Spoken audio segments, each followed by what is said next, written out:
captures everything I long to say.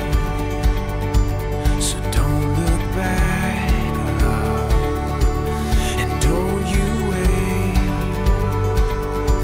Just say you'll run with me, come what may. Under the starlight we'll find our way, I know. This is the start of something beautiful. With you by my side, there's no place that we can't go. 'Cause this is the start of something beautiful.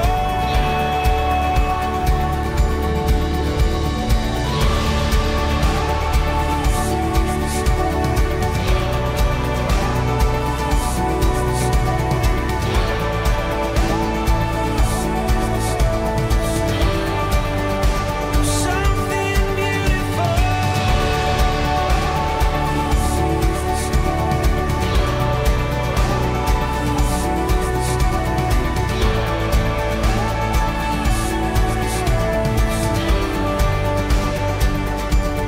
Here we stand, the world awaits. It's your love, I know, that gives me strength. Under the starlight we'll find our way, I know. This is the start of something beautiful. With you by my side, there's no place that we can't go. This is the start of something beautiful.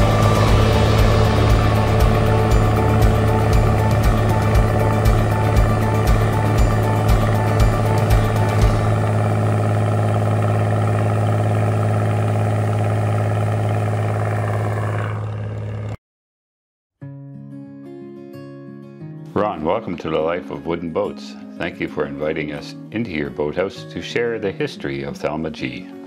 Well, the boat's a 1931 Greavette Dart Comet, 26 feet. It has a Chrysler Crown, which is not the original engine. The original engine was a gray marine. I'm not sure exactly what the model number was. I know that my dad thought it didn't go fast enough. And so they ran it for a few years with the gray marine and then decided they needed a bigger motor in it. So they put this, actually there was an interim motor, there was a Scripps 110 horsepower that was in it for a while.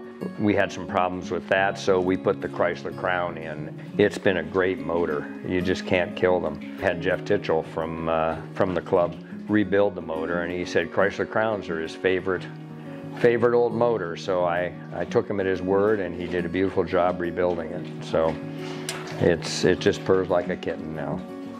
I think the Greavette started in about 31, and the first three boats they ever built were a 26-foot, a 24-foot, and a 22-foot. So I'm just speculating that this could have been one of the first boats off the line. And they built just for a couple of years under license from the Dart Boat Company in Toledo, Ohio. Oftentimes, you know, people will look at that and say, well, that's kind of an American style boat. And it is a little bit more freeboard, a little bit more straight-sided than the Canadian boats, but it is a totally framed boat. It is a little bit different style, but not long after Greavette got into business, they started making their own designs, and you're seeing the streamliners and things like that. But I know there are some others around, but I don't know where they are. My dad bought Severn Lodge, where the boat was purchased by the previous owner the year that he bought the lodge. So my dad ended up paying for the boat, so we always say that my dad bought the boat new. And I've known it all my life, and it's transformed through many different looks. Severn Lodge was not accessible by road until 1986. And so we used this boat, and we also had a 37-foot ditch burn covered boat that we used to pick all our guests and supplies up.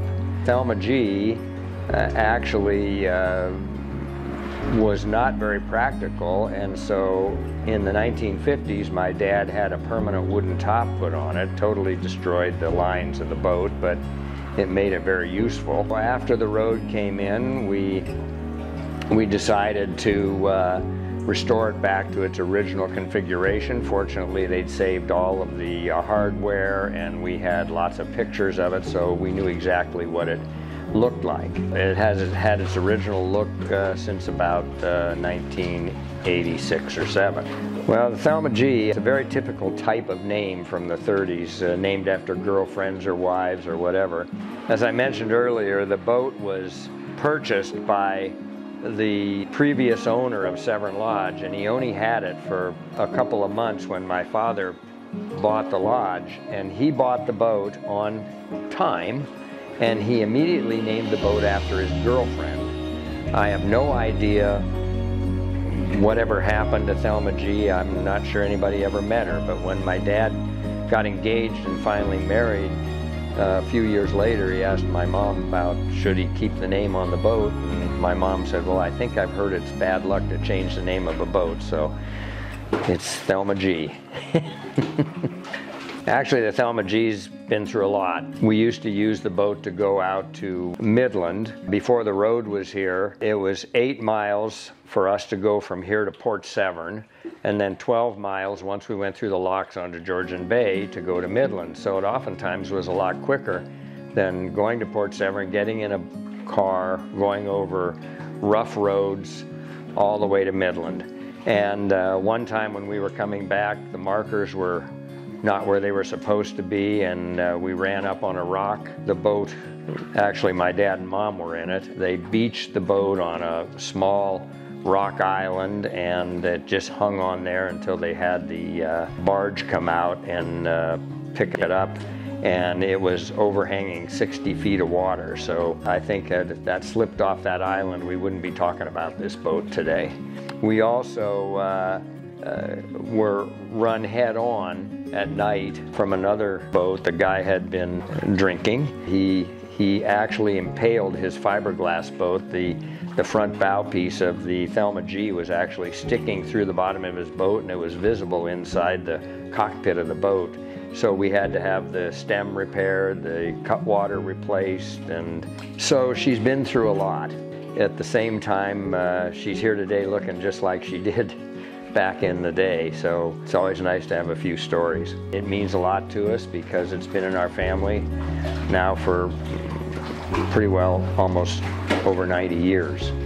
So that's kind of the history of the boat. Just recently we had the boat totally rebuilt. We had a new bottom put on the boat. We had the motor taken out and completely overhauled, rebuilt. She's running great now. In fact, I think it's running faster than I've ever seen it run in my life. It's really a pretty fast boat. My mother always called it the speedboat, and I always looked at her like, I don't think it's really a speedboat, but I can see where she got that. In the 30s and early 40s, it probably went pretty fast. So, and it goes pretty fast now, so we're pretty happy with it. One of the reasons that we've rebuilt the boat, taken the time to keep it in good shape, is my oldest daughter is very interested in driving the boats, and she loves it up here on the lake, so she started to take the boats out a lot on her own, looking after them. So I think it's just going to be a legacy in our family that'll continue on.